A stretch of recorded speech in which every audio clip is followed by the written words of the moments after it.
কখনো ভেবে দেখেছেন কতটুকু বাঁচবেন? 60 বছর, বড় জোর 70, না হয় 75, খুব লাকি হলে 80।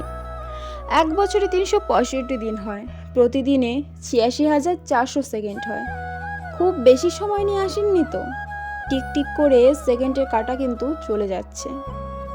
হাতে জমে থাকা সমস্ত সময় একদিন শেষ হয়ে আসবে। একজন মানুষের কাছে যখন কয়েকশো কোটি টাকা থাকে, তখন তাকে টাকার বিলাসিতা মানায়। যার কাছে কয়েকশো টাকা আছে, তাকে কিন্তু টাকার বিলাসিতা মানায় না। আপনার আয়ু যদি কয়েক হাজার বছর হতো, তাহলে সময়ের বিলাসিতা আপনাকে মানাতো। এত অল্প আয়ুতে মন খারাপ, কষ্ট, খারাপ ব্যাপার স্যাপারগুলোতে সময় নষ্টের সুযোগ কই? পরিবারকে সময় দিন, ভালো বই পড়ুন, টুক করে বেরিয়ে আসুন চমৎকার কোনো জায়গা থেকে।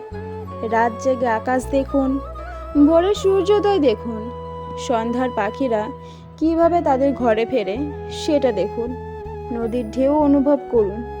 ভরা পূর্ণিমাতে এবং ভরা আমাবস্যায় তীব্র জোয়ারে ফুঁসে ওঠা সাগরকে দেখুন। প্রতিদিন সময় করে আধ ঘন্টা কোনো শিশুবাবুর সাথে থাকুন, নিষ্পাপ আনন্দের উচ্ছল্য দেখুন। স্রষ্টাকে স্মরণ করুন, নতুন নতুন দিন আমাদের উপহার দেওয়ার জন্য তাকে ধন্যবাদ জানান।